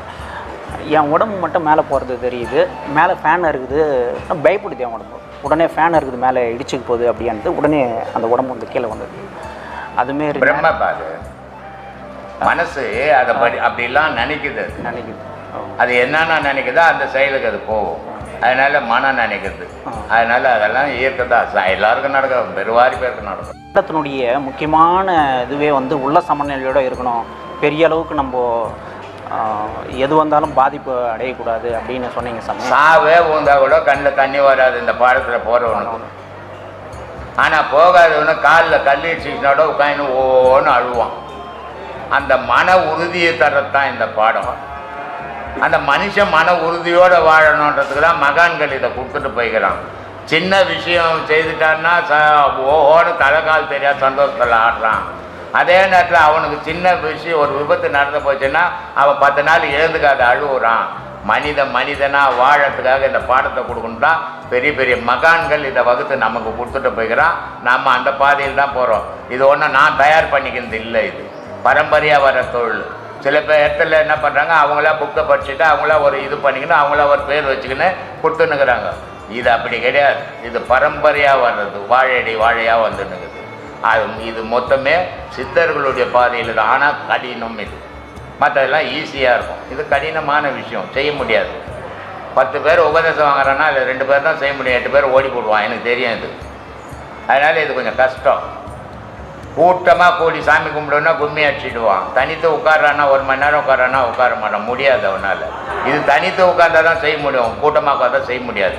அதனால் இது கஷ்டம், எப்படி தான் இருக்கும், தைரியமாக செய்யணும். சாமி, கந்தசஷ்டி கவசம் படிக்கிறதுனால உடம்பு சூடு ஏறும், சூடு ஏறி நீ சொன்னதெல்லாம் நடக்கும் அப்படின்னு சொன்னீங்க. சொன்னதெல்லாம் நந்துடாது, சொன்னதெல்லாம் நந்தா நீ ஊரில் அழிஞ்சு போன நினச்சேன்னு அழிஞ்சிடும். கந்தசஷ்டி எழுதுனூருக்கு நடக்கல, அவரே செத்து விட்டாரு. உடம்பு சூடு ஏறும், நீ ஒழுக்கமாக இருப்ப. அதுக்கு தான் கந்தசஷ்டி சார், கந்தசஷ்டி படிச்சுட்டு நான் பெரிய கோடி சொன்னான்னு ஆக மாட்டேன், நான் சாவாத இருக்கேன்னு ஆக மாட்டேன். இந்த மாதிரி தான், அதான் கற்பனைன்னு. இந்த மாதிரி கற்பனைக்கு தான் வளர்த்தக்கூடாது. நிஜம் எதுவோ அதை தெரியும், அதான் ஞானம். பிரம்மையை வளர்க்குறது அஞ்ஞானம். கந்தசஷ்டி படிக்கிறதால ஒன்று சோழமங்கலம் ராஜலட்சுமி படித்தாங்க, தள்ளாடின்னுக்குறாங்க. இப்போ கந்தசஷ்டி படித்தா இளமையாக இல்லை இருக்கணும். அவர் சொல்கிறார் அதில் இளமையாக இருக்குப்பேன் நான் அப்படின்றாரு. அவரே இளமையில் போயிட்டார் கந்தசஷ்டி பாடினவர். அதனால் எல்லாரும் போகணும் வரணும். கந்த சஷ்டி பட்டா நான் ஊரை மாற்றிடுவேன், நான் இப்படி ஆகிடுவேன், அப்படி அந்த கற்பனைலாம் வச்சுக்காதுங்க. மன தைரியத்தோட வாழ்வீங்க, அவ்வளோதான். நீங்கள் சொல்கிறதெல்லாம் நன்றது. வாங்கிறது முன்னாடியே எங்கெங்கேயோ கோயில் வெள்ளம் வாங்கி நான் அலைஞ்சி கும்பிட்ட சாமி. முதல்ல இப்போ சண்டாபேசம் பண்ணும்போது இது வரையும் போய் சாமி இருந்தாலும் கையெடுத்து கும்பிட்டதில்லை சாமி. என்னை நானே கும்பிட்டுக்கிறேன். போய் எனக்கு மனம் வந்து போக மாட்டேங்குது. நான் உட்காந்து ஒரு மணி நேரம் பாடம் பண்ணேன். எங்கள் அப்பா நன்றாடே இதெல்லாம் உனக்கு சரிவிட்டு வராதரா, நீ இதெல்லாம் பண்ணாத, நீ வந்து பார்த்தீங்கன்னா திருநெல்வேலி கோயிலுக்கு போய் விட வாசுக்கு ஒரு டைம் இதுமாதிரி பண்ணக்கூடாதரா அப்படின்னு சொல்கிறாங்க. அதனால நான் கேட்கல சாமி. நான் வந்து ரெகுலராக பாடம் பண்ணுறேன். எனக்கு ரொம்ப மனசு சந்தோஷம். இதனுடைய நிலை என்னன்னா, சிவபாய்க்கு ரொம்ப அழகாக சொல்லுவார். உங்கள் அப்பா வந்து அறியாமையில் இருக்கிறார் பாவம். அவர் வயசானவர். அவர் என்ன பண்ணுவார், அவர் நாளைக்கு அவர் சொல்கிறார். அது தப்புன்னு சொல்ல முடியாது, சரின்னு சொல்ல முடியாது. ஏன்னா ஒவ்வொரு மனுஷனும் கண்டதே காட்சி கொண்டதே கோலம் பண்ணுவாங்க. அது மாதிரி அவர் எதை கண்டாரோ அதுலேயே நின்றுன்னு பாரு. அடுத்தது என்னன்னு அவர் தேடினது கிடையாது. அதனால் அவருக்கு தெரியல, பாவம் ஓஞ்சி போட்டோம். ஆனால் சிவவாய்க்கர் சொல்கிறாரு, இளமையில் நானே சொல்லிக்கிறேன். இந்த கோயில் கூட இப்போ நம்ம முருகர் கோயில் கட்டியிருக்கிறோம். ஊர் ஜனங்கள்லாம் வந்து வழிபடுது. இந்த ஆடிக்கிறதுக்கு வருது, மொட்டை கிட்ட ஒரே ரேடியோ கிட்ட நிறைய அமக்கலமாக இருக்கும். ஆனால் நான் இது வரைக்கும் கும்பிட்டதில்லை. இது எதுக்காக அப்படி கட்டி வச்சுக்கிறேன்? அப்போ நான் சாமி கும்பிடாது நான் ஏன் கட்டணுன்னா, நான் வாழறது இந்த உலகத்தில் எனக்கு மட்டுமே இல்லை, உலகத்துக்காக வாழணும். அவன் தான் மனுஷன். தனக்காக மட்டும் வாழறோம் மனுஷன். அது ஒரு மிருகம். மனுஷன் மாதிரி வேஷம் போட்ட ஒரு மிருகம் அது. ஆனால் ஒரு மனுஷன்றது உலகத்துக்காக வாழறவன் தான் மனுஷன். தனக்காக வாழற மிருகம் அது. அது வந்து அது அடிக்கும், அது சாப்பிடும், அது தூங்கிடும், அது செத்து போய்டும். ஆனால் மனிதன் வந்து போனதுக்கு சில அடையாளங்கள் வேணும், வச்சுட்டு போகணும். இந்த உலகத்தில் எதையாவது ஒன்று செய்து வச்சுட்டு போகணும். அது வர ஜென்ரேஷனை கும்பிடணும். திருவண்ணாமலை கோயிலுக்கு உங்கள் அப்பா போன்றதை கட்டினார். அவர் யாரோ கட்டி வச்சதை தானே போய் கும்பிட்டுங்கிறாரு. அவர் ஒரு கோயில் கட்டிட்டு கும்பிட்டுனா பரவாயில்ல, அது செய்ய முடியல. அது மாதிரி கட்டி வச்சதால் தானே போய் கும்பிட்றோம். அது மாதிரி நம்ம வாழும்போது என்ன செய்து வச்சுட்டு போனால் அடுத்த ஜென்ரேஷனுக்கு அது உபயோகமாகும். அதுதான் மனுஷனுடைய வாழ்க்கை. மற்ற எந்த ஜீவராசியாலும் அது செய்ய முடியாது. ஆனால் அந்த இளமையில் கோவிலில் அவசியம் கட்டாயம் போகணும். அது எந்த மதமாக ஒன்றாலும் இருக்கட்டும், கிறிஸ்துவ மதமாக இருக்கட்டும், முஸ்லீம் மதமாக இருக்கட்டும், இந்து மதமாக இருக்கட்டும். ஆனால் இளமையில் தேவை. ஆனால் முதுமையில் இருந்தால் அவன் அறியாமையில் இருக்கிறான்னு அர்த்தம். அப்போ அவன் இன்னும் உண்மையே தெரிஞ்சிக்கல, புக்கையே படிச்சுங்கிறான், செய்ததையே செய்துங்கிறான்னு அர்த்தம். அப்போ அவர் சொல்றாரு,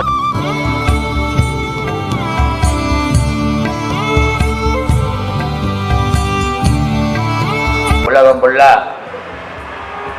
ஃபுல்லா இருக்கும் என்னுடைய சீடர்களுக்கும், உலகம் ஃபுல்லா பரவி இருக்கும் என்னுடைய அருமையான பக்தர்களுக்கும் என்னுடைய பேச்சு இந்த இளமை வயசில் அதிகமாக விரும்புகிற இளைஞர்களுக்கும் பிரம்மசூத்திர குழு சார்பிலையும் என்னுடைய சார்பிலையும் ஆத்ம வணக்கம். இதை எல்லாரும் இந்த நிகழ்ச்சியை பார்த்து சந்தோஷப்படுறதுக்காக தான் இவ்வளோ விஷயங்களை பேசிக்கின்னு இருக்கிறேன்.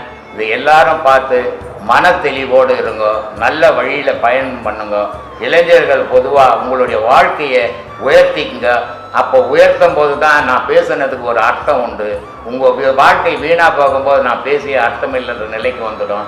அதனால் எல்லா இளைஞர்களுக்கும் சொல்கிறேன், எனக்கு இந்த இளைஞர்களை பார்க்கும்போது, நான் வண்டியில் போகும்போது என்னை மடக்கும்போது எனக்கே ஒரு பெரும் ஆச்சரியமாக இருக்குது. நம்ம மேலே கூட நான் படிக்காதவன், இலக்கணம் இலக்கியம் எனக்கு தெரியாது, நான் ஏதோ அனுபவத்தில் பேசினுக்கிறேன். நம்ம பேச்சு கூட இந்த இளைஞர் பட்டாலும் இவ்வளோ வரவேற்பு கொடுக்குது என்னும் போது பெரிய சந்தோஷமாக இருக்குது. இந்த இளைஞர்களுக்கெல்லாம் என்னுடைய மனமார்ந்த நன்றியை தெரிவிச்சுக்கிறேன். வணக்கம். நட்டக்கல்லை சுற்றியே 4 புஷ்பம் சாத்தியே சுற்றி வந்து முணுமுணுக்கும் மந்திரம் ஏதடா, நட்ட கல்லும் பேசுமோ நாதன் உள்ளிருக்கையில் என்றார். என்ன பொருள் இது? அது கடவுள் இல்லடா, கல்லுடா. அது அந்த கல்லுன்றத கடவுள்னு நினைக்கிற ஒரு வயசு இருக்குது. அந்த வயசுல அதுக்கு போகணும். நீ சாகிற வயசுல போய் அதையே கும்பிட்டுன்னு இருக்கக்கூடாது. கடவுள் உனக்குள்ளவே இருக்கிறான், அதை தேடுன்றது. அந்த தேட சொன்னதான் இப்போ உனக்கு இந்த 3 உபதேசம் கொடுத்துருக்குறது. இப்போ என்ன ஆகிப்போச்சு உனக்கு? இல்லை அது அறியாமையில் கும்பிட்டுக்கணும் தான், கடவுள் நமக்குள்ளவே இருக்குது. இப்போ நம்மளே தான் கடவுள், நம்ம கடவுள் இல்லைன்னா நம்மளே இல்லை அப்படின்றது இப்போ நீ தெரிஞ்சுக்கின. அதனால கோவிலுக்கு போகல. அப்போது உன்னை தேடணும். நீ உனக்குள்ள ஒரு கடவுள் இல்லைன்னா கோவில் 1000 கடவுள் தான் கூட உன்னை காப்பாற்ற முடியாது. உனக்குள்ள இருக்கிற கடவுள் தான் உன்னை காப்பாற்ற முடியும். அப்போ உனக்குள்ள இருக்கிற கடவுளை யார்? அது எதுக்கு நான் பிறந்து செத்து போகிறதுக்காக பிறந்தேன்? என்ன அறியாத நான் செத்து என்ன பிரயோஜனம்? நான்ன்றது கையா காலா தலையா உடம்பா? எது நான்? அப்படின்றது ஆராயிறது தான் ராஜயோக பாடசாலையில் சொல்லி கொடுத்துன்னுக்குறோம். இதை தெரிஞ்சுக்கிறவனுக்கு அது பாடத்தில் முழுமையாக போகிறவனுக்கு கோவில் குளம் போக முடியாது. ஆனால் தனக்குள்ளவே இறைவனை தேடணும். அதனால தான் சொல்கிறான், ஊனுடல் உருக்கி உள்ளொலி பெருக்கி கல்ல புனல் நீக்கி கருத்தோடு இருப்போர்க்கு தெல்ல தெளிவான பரஞ்சோதி தோன்றுமேன்னா. தனக்குள்ளவே தேடும்போது தான் கடவுள் தோன்றுவான். கோயிலில் போய் கும்பிட்டேன்னா கடவுள் தோன்ற மாட்டான். கடவுள் அடையாள பொருளாக தான் இருப்பான்றான். அதனால் எல்லா மதத்தில் இருக்கிறவனும் குறிப்பிட்ட காலம் இளமையில் சர்ச்சுக்கு போ, மசூதிக்கு போ, கோவிலுக்கு போ. ஆனால் முதுமையில் உன்னையே தேடுங்கோ. உங்களை தேடினாதான் மோட்சம் முக்தின்ற பேச்சுக்கு புக்கு வச்சுக்கின்னு படிக்கிறதால மோட்சமும் கிடைக்காது, புக்கும் இதுவும் முக்தியும் கிடைக்காது. அதனால் இப்போ உன்னை தேடுற வழிக்கு வந்துக்கிற அது நல்ல வழி. அதிலேயே பின்பற்றி மனசை அதிலேயே செலுத்து. உன் உயிர் மேலேயே உன் எண்ணம் இருக்கட்டும், உன் உயிர் மேலேயே உன் நினைப்பு இருக்கட்டும். உடலை மறங்கோ, உயிரை நினைங்கோ. அதுதான் வாழ்க்கையினுடைய முடிவு. இன்னொரு விஷயம் ஐயா, நான் வந்து இது கடை வச்சுக்கிறேன், மருந்து கடை, உரக்கடை.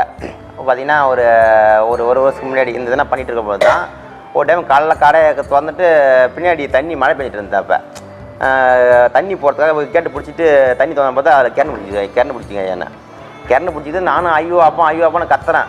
யாருமே வரல. மூச்சு மட்டும் பார்த்தீங்கன்னா இதுக்கும் பார்த்தீங்கன்னா அம்மா பேர் மூச்சு அப்படியே ஓடுற மாதிரி தெரியுதுங்க ஐயா. அப்போ ஐயோ என்னடா அம்மா சம்பாரிச்சும் போனவொன்னு கடையில் சாப்பிட போகிற முடியாதா, என்னடா நம்மளை யாரும் காப்பாற்ற ஆள் இல்லைன்னு ஒரே நேரம் ஐயோ ராமான்னு ஒரு சத்தம் போட்டோங்க ஐயா. அப்படியே ஒரு செகண்டு கீழே விட்டுச்சு எனக்கு, இறந்து தோப்புன்னு கீழே வந்துட்டேன் சாமி. ஒரு சின்ன ஒரு அடிக்கடி எதுவுமே போடல, எதுவுமே இல்லை சாமி. எனக்கு அப்படியே இதாகிட்டேன் சாமி. அதுதான் சொல்கிறது. இதில் கூட நான் பல சின்ன ஒரு காயம் கூட ஆகலை சாமி. பல வீடியோக்களில் சொல்லிக்கிறேன். உனக்கு ஒரு பெரும் ஆபத்து வரும், உனக்கு வரணும்னு அது விதி. ஆனால் இந்த பாடத்தில் இருக்கிறவனு அவ்வளோ பெரிய ஆபத்துலேருந்து சின்ன அடிபடுற மாதிரி காப்பாற்றி விட்டுட்டு போயிடும். ஏன்னா இந்த பாடத்தினுடைய வலிமை அது. ஆனால் இந்த பாடத்தில் இல்லாத பக்தியில் இருக்கிறவன் ஏடாகுடமாக போய் மாட்டிக்கின்னு செத்து போயிடுவான். அதனால் மரணத்தில் கூட இதுக்கு ஒரு மரியாதை உண்டு. அதனால் இந்த பாடத்தை பின்பற்றி போங்க. இது என்கிட்ட வந்து கற்றுக்கணுன்றதுல எங்கே ஒரு நல்ல குரு இருந்தாலும் கற்றுக்குங்க. ஆனால் போலி குருக்கிட்ட போய் மாட்டிக்கி நீங்களும் கெட்டு அவனும் கெட்டுன்னு இருக்காதீங்க. அதனால் எங்கே இருந்தாலும் நல்ல குருக்கிட்ட உண்மையான பாதையை தெரிஞ்சு பயணம் பண்ணுறது தவறு கிடையாது. ஆனால் போலிங்க கிட்ட போய் மாட்டிக்கின்னு அவதிப்படாதீங்க, கெட்டு போகாதீங்க. நல்ல குருக்கிட்ட என்கிட்ட வரணும்னு அவசியமே கிடையாது. நானே இப்போ எல்லாரையும் வராதிங்கன்னு சொல்லுங்க. ஏன்னா இங்கே கூட்ட முடியாது, அளவு மாரி கூட்டமாகி போச்சு. அதனால் தயவுசெய்து வராதிங்கன்னு சொல்லின்னுக்கிறேன். அதனால் அந்த நல்ல குருக்கிட்ட போய் யார் ஒன்றாலும் நல்லா சொல்லி கொடுத்தால் அவங்களாட்ட கற்றுக்கணும், முறையோடு தெரிஞ்சுக்கின்னு போங்க. முறை தெரியாமல் தெரிஞ்சுக்கினீங்கன்னா அது பயனே இருக்காது உங்களுக்கு, அதனுடைய பலன் அனுபவிக்க முடியாது. அதனால் அப்படி செய்யுங்க. சரியான நேரத்தில் அது உங்களை கை கொடுத்து காப்பாற்றும். சரி, ஒரு சித்தர் பாட்டு ஒரு விளக்கம் வந்து சார். என்ன பாட்டு? சம்பா பாட்டு நீ பாடினீன்னா அந்த பாட்டுக்கு நீ தான் விளக்கம் தெரிஞ்சுக்கணும். நான் சொல்லி கொடுத்து தெரிஞ்சுக்கிறதுக்கு நீ என்னத்துக்கு கற்று படிக்கணும்? ஒன்று தெரியுமா சாமி? அப்படிதான் எல்லாத்தையும் தெரியும். எனக்கே எல்லாமே தெரியாது. எல்லாம் தெரிஞ்சு இங்கே ஒருத்தம் கூட கிடையாது. எல்லாம் தெரிஞ்சு போச்சுன்னா அவனுக்கு இங்கே வேலை கிடையாது, கடவுளோட போயிடுவான். எல்லா சித்தர் பாடல் எழுதுனது சித்தர்களுக்கு மட்டும்தான் எல்லா பாடலுக்கும் விளக்கம் தெரியுமே தவிர எவனுக்குமே எல்லா விளக்கமும் தெரியாது. ஏதோ தெரிஞ்ச பாடல் நம்ம 4 பாடல் தெரிஞ்சுக்கணுமா, 4 பாடல்கள் நம்ம விளக்கம் தெரிஞ்சுக்கணும். அடுத்தவங்க கிட்ட கேட்கக்கூடாது சித்தர் பாடல்கள் மட்டும். ஏன்னா அவ்வளோ புனிதமானது அது. ஏன்னா பார்த்து வரதுக்கு முன்னாடி எனக்கு அந்த விளக்கம் புரியல. இப்போ பாடம் பண்ண அந்த விளக்கம் தானே பாடல் தான் பாடம் புரியுது. அதனால உங்களுக்கே தானா விளங்கும். நல்லா டீப்பாக போங்க, உங்களுக்கு புரிஞ்சிடும். ரொம்ப நன்றி சார். நன்றி. ஆத்மா வணக்கங்கய்யா. ஆத்மா வணக்கங்கய்யா. இப்போ கிட்டத்தட்ட ஒரு 3 மாதம் ஆயிடுச்சுங்கய்யா அந்த பௌர்ணமி நிகழ்ச்சி நம்ம நடத்தி.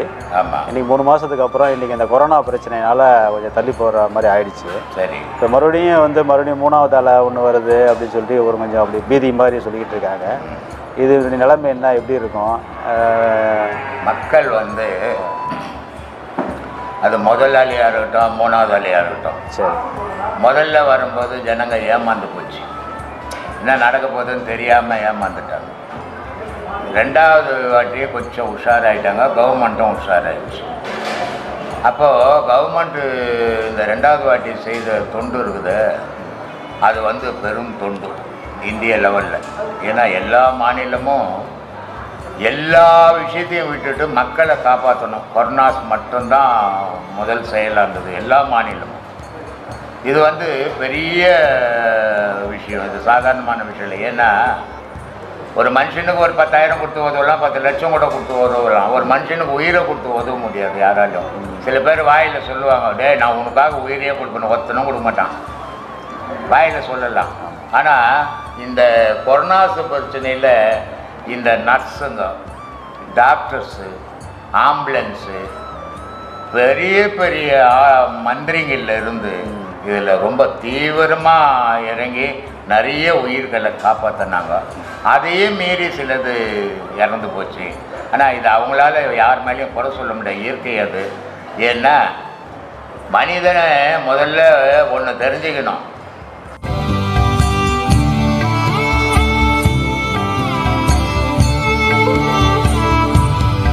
உலகம் ஃபுல்லாக இருக்கும் என்னுடைய சீடர்களுக்கும், உலகம் ஃபுல்லாக பரவி இருக்கும் என்னுடைய அருமையான பக்தர்களுக்கும் என்னுடைய பேச்சு இந்த இளமை வயசில் அதிகமாக விரும்புகிற இளைஞர்களுக்கும் எல்லாரும் என்னுடைய சார்பிலையும் ஆத்ம வணக்கம் விஷயங்களை பேசிக்கின்னு இருக்கிறேன். இது எல்லாரும் பார்த்து மன தெளிவோடு இருங்க, நல்ல வழியில் பயணம் பண்ணுங்க. இளைஞர்கள் பொதுவாக உங்களுடைய வாழ்க்கையை உயர்த்திக்குங்க. அப்போ உயர்த்தும் போது தான் நான் பேசுனதுக்கு ஒரு அர்த்தம் உண்டு. உங்கள் வாழ்க்கை வீணாக போகும்போது நான் பேசிய அர்த்தம் இல்லைன்ற நிலைக்கு வந்துடும். அதனால் எல்லா இளைஞர்களுக்கும் சொல்கிறேன், எனக்கு இந்த இளைஞர்களை பார்க்கும்போது, நான் வண்டியில் போகும்போது, என்னை மடக்கும்போது எனக்கே ஒரு பெரும் ஆச்சரியமாக இருக்குது. நம்ம மேலே கூட நான் படிக்காதவன், இலக்கணம் இலக்கியம் எனக்கு தெரியாது, நான் ஏதோ அனுபவத்தில் பேசினுக்கிறேன். நம்ம பேச்சு கூட இந்த இளைஞர் பட்டாலும் இவ்வளோ வரவேற்பு கொடுக்குதுன்னும் போது பெரிய சந்தோஷமாக இருக்குது. இந்த இளைஞர்களுக்கெல்லாம் என்னுடைய மனமார்ந்த நன்றியை தெரிவிச்சுக்கிறேன். வணக்கம். விஞ்ஞானம், நான் பல வீடியோக்களில் சொல்லிக்கினுக்கிறேன், விஞ்ஞானம் அது ஒரு பெரிய சிறந்ததாக நினச்சின்னு இருக்கிறாங்க. ஆனால் விஞ்ஞானத்தினுடைய முடிவு அழிவு அப்படின்ட்டு. இன்னைக்கு விஞ்ஞானத்தினுடைய விளைவு தான் இந்த கொரோனாசை. ஏன்னா இயற்கை தான் உலகத்தை படைச்சது, இயற்கை தான் உயிரினங்களை படைச்சது. அந்த இயற்கை உயிரினங்களை கொல்றதே கிடையாது. உயிரினங்களுக்கு என்னென்ன தேவையோ, எந்தெந்த உருவத்துக்கு என்னென்ன அதுக்கு உணவு வகைகள் தேவையோ அந்தந்த உணவு வகைகளை இயற்கை அந்தந்த உயிரினங்களுக்கு படைச்சிக்கின்னு. அப்போது இயற்கையினுடைய செயல்பாடுகள் எப்படி இருக்குது அப்படின்னா, எல்லா உயிரினமும் வாழணும், அந்த உயிரினம் வாழறதுக்கு நம்ம வழிவகுத்து கொடுக்கணும்னு இயற்கை செயல்பட்டுக்கிட்டு. ஆனால் இந்த விஞ்ஞானம் என்ற பேரில் மனிதனே மனிதன் ஆயிடுச்சின்னு இருக்கிறான். இது இயற்கை அழிவே கிடையாது, இது மனிதனுடைய அழிவு. இப்போ இந்த தூவி இருக்கிற அந்த விஷ மருந்து அதனுடைய வீரியம் போகிற வரைக்கும் இருக்கும். அது குறிப்பிட்ட காலம் அந்த வீரியம் அழிஞ்சதுன்னா தான் அது போகும். அது வரைக்கும் மக்கள் ரொம்ப ஜாக்கிரதையாக இருக்கணும். எதுவோ என்ன பண்ணோம் உன்ன என்ன பண்ணோன்ற வைராக்கியத்துக்கெல்லாம் அதில் இடம் கிடையாது, அதில் ஆணவத்துக்கு இடம் கிடையாது. எப்படியாப்பட்ட குழந்தை இறந்துடும், வாலிப பருவம் இருந்தும் முதுமையை இறந்துடும். அதனால் பாதுகாப்பாக இருக்கிறது ரொம்ப அவசியம். எல்லாரும் ஊசியை போட்டு, தடுப்பு ஊசியை போட்டுங்க, மேக்சிமம் அதை தடுங்க. ஒரு நோய் வந்ததுன்னா முழுமையாக அது பாதிக்கிறத விட ஒரு ஊசி போட்டிருந்தா பாதிப்பு இருக்கும், தப்பிச்சுக்கலாம் நம்ம. அதனால் எல்லாரும் அதை பயன்படுத்திக்குங்க. இதை வெளிநாடுகளில் இன்றைக்கி அதிகமான தடுப்பு ஊசியால் தான் இன்றைக்கி உலகம் அவ்வளோ தப்பிச்சுது.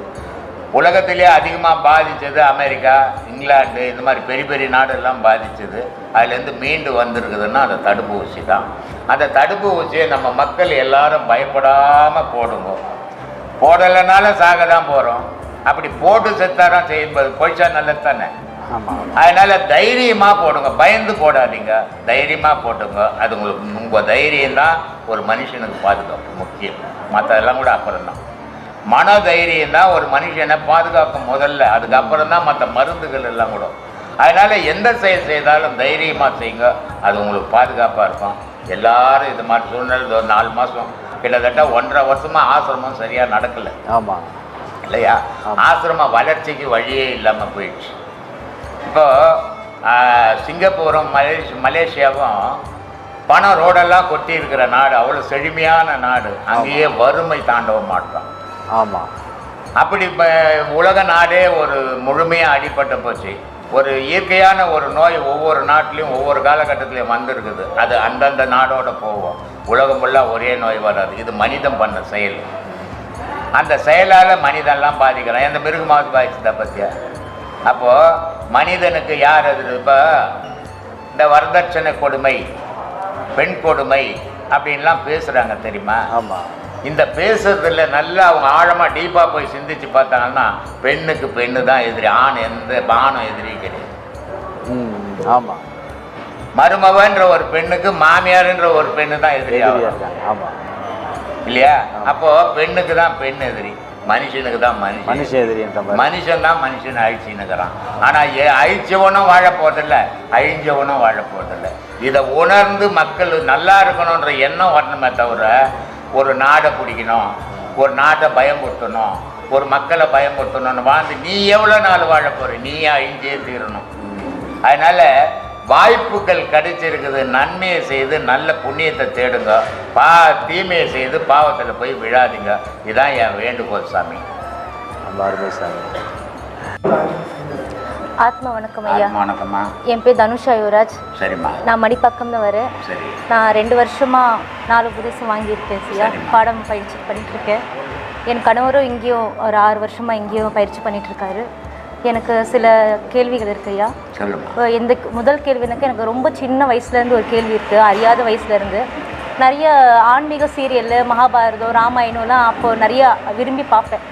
அப்போல்லாம் பார்த்தீங்கன்னாக்கா இந்த ரிஷி முனிவர்கள் தபஸ்விகள்லாம் கையில் வந்து ஒரு கமண்டலமோ தண்டமோ வச்சுருப்பாங்க. அப்போ நான் என் பாட்டிக்கிட்டலாம் கேட்கும்போது இவங்க எதுக்கு வச்சுருக்காங்களோ, இவங்கெல்லாம் பரதேசிங்க, சன்னியாசிங்க, ரொம்ப ஊராக போவாங்க, இதுதான் வச்சுருப்பாங்க அப்படின்னு சொல்லுவாங்க எங்கள் பாட்டியெல்லாம். எனக்கு அது அப்போது சரின்னு பட்டுச்சு. அப்புறம் கொஞ்சம் விவரம் தெரிஞ்ச பிறகு அந்த படத்துலலாம் பார்த்தீங்கன்னாக்கா அந்த தபஸ்விங்கெல்லாம் வந்து அந்த கமண்டத்தில் வந்து தண்ணி தெளிச்சுட்டு சாப விமோசனம் கொடுப்பாங்க. அப்புறம் வந்து ஒரு வரம் கொடுப்பாங்க. அவங்கள அந்த தண்ணியில் இருக்க சக்தி தான் சாப விமோசனம் வரம் கொடுக்குதா, இல்லை அந்த மகான்களோட தவ வலிமை அவங்களுக்கு அந்த என்ன பவர் கொடுக்குதான்னு தெரிஞ்சுக்கணும். அப்புறம் அந்த தண்டம் எதுக்கு உபயோகிக்கிறாங்க அப்படின்னு தெரிஞ்சுக்கணும் ஐயா. தண்டம் வச்சுருந்தவங்களாம் வயசானவங்கம்மா. இந்த பாரு எனக்கு கை நிற்கல இல்லையா? இப்போ எனக்கு ஒரு ஸ்டாண்டு வேணும். இப்போ சேர் போட்டாங்க, அதனால் நான் கையை இப்படி வச்சுக்கிறேன். இல்லை அவங்களுக்கு கை வச்சு நிற்க முடியாது தியானத்தில் இருக்கும்போது. அதனால் அந்த தண்டத்தை மட்டும் கொடுத்துருவோம். அந்த தண்டத்து மேலே கை நிற்கும் இல்லையா? தண்ணின்றது எல்லாரும் தண்ணி தானே, எல்லாரும் தெளித்தா சரியாயிடாது. மகான்கள் அவங்க உலக வாழ்க்கையை விட்டுட்டு கடவுள் வாழ்க்கையில் வாழும்போது அவங்க சொல்கிற சொல் பொய்யாகாது. அதனால் அந்த தண்ணியை எடுத்து அவங்க சொல்லி தெளித்தாங்கன்னா அது உண்மையான நடைமுறைக்கு வந்துடும். அதுக்கு ஒரு சக்தி உண்டு. அவர் தெளித்தாருன்னு நான் போய் தெளித்தா ஒன்றும் பண்ணாது, ஈரம்தான் வரும், வேறு ஒரு செயலும் இருக்காது.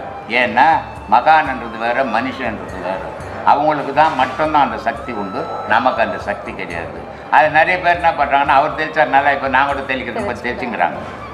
அப்படி தெளிக்கிறாரு ஒரு பயணம் கிடையாது, ஏமாந்து தான் போவேன். அவங்க வந்து மகான், கடவுளுக்கு மட்டும்தான் கட்டுப்பட்டவங்க, கடவுளுக்கு வாழ்க்கையில் மட்டும்தான் வாழ்க்கையை வந்து உலக வாழ்க்கையே கிடையாது. அதனால் அவங்க சொல்கிற சொல், ஒரு நோயாளி போய் நின்னார், அவருக்கு சரி பண்ணிடுவார்.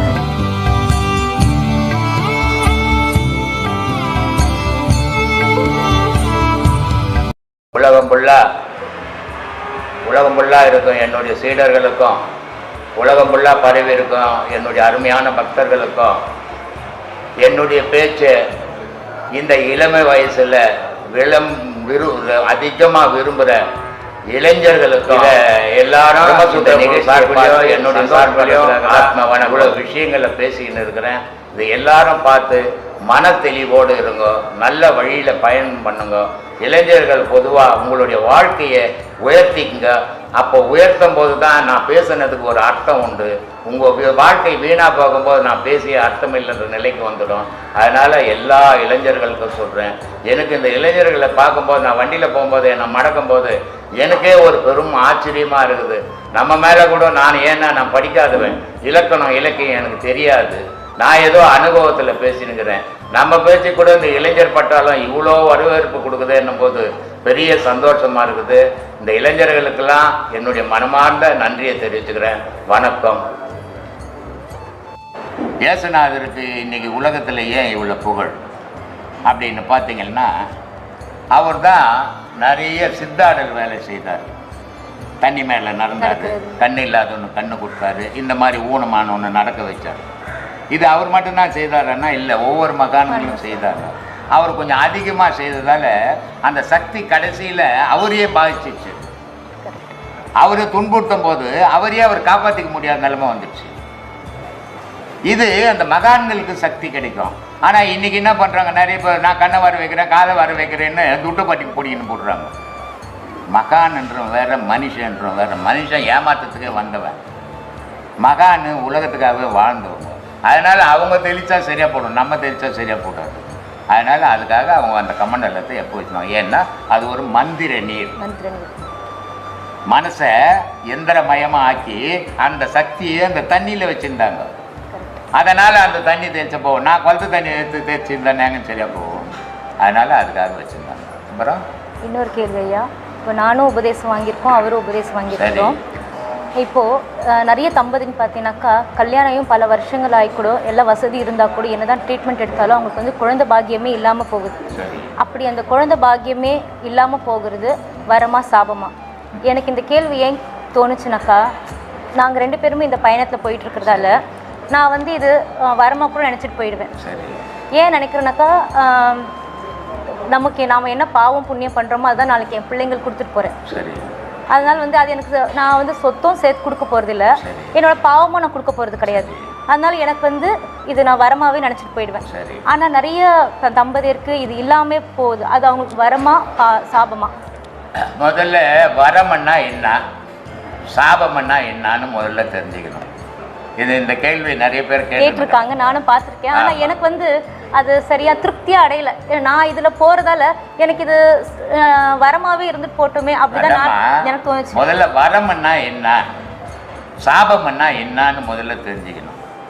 வரமன்னா நன்மை, சாபமன்னா தீமை இல்லையா? அதானே அதனுடைய பலன். இப்போ ஒரு அம்மா இருக்குது, ஒரு குழந்தைங்க பிள்ளைங்க வளருது அம்மா கிட்ட. அம்மா சொல்கிறத கேட்கவே மாட்டேன்ற அந்த பிள்ளைங்க. அப்போ அம்மா நான் சொல்கிறா, வழங்கவே மாட்டேடா நீ அப்படின்றான். அது என்ன வார்த்தை, நல்ல வார்த்தையா கெட்ட வார்த்தையா? தவறான வார்த்தை. தவறான வார்த்தை, அது பேர் சாபம் இல்லை? அப்போது ஒரு தாய் தகப்பன் சொல்கிறது அந்த பிள்ளைங்க தட்டாமல் கேட்குது. அப்போ அந்த தாயின் தகப்பன் என்ன சொல்கிறாங்க, வாழ்க்கையில் நல்லா இருப்படான்றாங்க. அதுக்கு என்ன பேர்? வரம் இல்லையா? அப்போ வரம்ன்றது வாழ்த்துறது, சாபம்ன்றது திட்டுறது இல்லையா? அதானே சாபம். ஆனால் வரமும் வாழ்க்கைக்கு உதவும், சாபமும் வாழ்க்கைக்கு நடைமுறைக்கு வந்துடும். அதனால்தான் நான் பல வீடியோக்களில் சொல்கிறேன், பெரியவங்க வயிறு எறிகிற மாதிரி நடந்துக்காதீங்க, பெரியவங்க வாயில் ஒரு வார்த்தை வர மாதிரி நீ இது பண்ணிக்காதீங்க. பட்டினத்தார் அவங்க அம்மா இறந்துடுறாங்க, கட்டை போட்டு அவங்க அம்மாவை கொளுத்துறாங்க. அவர் வெளியூரில் இருக்கிறாரு, அம்மா செத்துட்டாங்கன்னு தெரிஞ்சு போய் ஓடியாடுறாரு. ஓடியாந்த உடனே பார்த்தா அம்மாவை கட்டை மேலே அடிக்க வச்சுக்கிறாங்க. செத்து போன ஓடல, அது கட்டை மேலே அடுக்கினான்னா எதை இரும்பு மேலே அடுக்கினான்னா. ஆனால் அந்த பிள்ளையினுடைய மனம் எப்படி இருக்குதுன்றத சொல்கிறேன் நான். என் தாய் வந்து கட்டை உடம்புல குத்தும், எங்கள் அம்மா உடம்பு வலிக்கும், செத்து போன உடல் அது கட்டியது வெட்டினாடு ஒன்றே ஆகுவதில்லை. ஆனால் அந்த பிள்ளையினுடைய மனம் எப்படி இருக்குதுன்றதுக்கு சொல்கிறது. எங்கள் அம்மாவுடைய உடல் வலிக்கும் அப்படின்ட்டு அந்த கட்டையெல்லாம் தள்ளிட்டு பச்சை வாழை மரத்தை வெட்டி எடுத்துன்னு வந்து வச்சுக்கின்னு கொளுத்துறாரு. எரியுது. எப்படி எரியுது? பத்தி போட்டி நெருப்பு பெட்ரோல் எல்லாம் ஊற்றி கொளுத்துல. இப்போ அதானே பண்ணிக்கிறாங்க, இப்போ அதானமா பண்ணுறாங்க. அவர் சொல்லால சுட்டெரிக்கிறார். என்ன சொல்கிறாரு? முன்னை இட்ட தீ முப்புறத்திலே, சிவன் இட்ட தீ வந்து 3 பாகமும் எரிஞ்சு போச்சுடா ஆதியில் அப்படின்றாரு. அதனால் சொல்கிறார், முன்னை இட்ட தீ முப்புறத்திலே, பின்னை இட்ட தீ தென்னிலங்கையில், ஆஞ்சநேயர் வாளியில் தீயை கொட்டி இலங்கையை அழிச்சிச்சு இல்லையா? அதனால பின்னை இட்ட தீ தென்னிலங்கையிலே, அன்னை இட்ட தீ அடி வயிற்றிலே, யானும் இட்ட தீ மூழ்க மூழ்கவேன்றார். ஒரு தாயினுடைய கர்ப்பத்தில் நெருப்பு இல்லைன்னா நான் உருவாகி வந்திருக்க முடியாதுடா, அந்த நெருப்பில் வந்தவன்டா நான் இப்போ யோக நெருப்பில் இருக்கிறேன். நான் சொல்கிறேன் அது சுட்டெரிக்கணுன்றார். எரிஞ்சு போகுது. நீ நான் சொன்ன எரியுமா? சொல்லுமா. கண்டிப்பா முடியும். இது வரம். குழந்தை இல்லை, மனைவி கணவனோட வாழல, கணவன் மனைவியோட வாழ, இது எல்லாம் சாபம். ஏதோ ஒரு காலத்துல யாருக்கிட்டோ வாங்கின சாபம் நடைமுறையில் இருக்குது. வரம் சாப்பாட்டுக்கே வழியில், ஆனா 5 புள்ள பெற்றுறான், கோடி கோடியா வச்சுக்கிறான், தத்து எடுக்கிறான். காரணம் அது சாபம், இது வரம். புரிஞ்சுதா? சரி, அப்புறம் என்ன? அப்புறம் வந்து நம்ம உடம்பு பஞ்சபூதத்தால இயக்குது. ஆனா இந்த கண்ணுக்கு மட்டும் ஏயா அல்லல்ல குறையாத அக்ஷய பாத்திரம் அப்படின்னு சொல்லிட்டு அந்த கண்ணுக்கு ஐயா அவ்வளவு வர கிடையாது.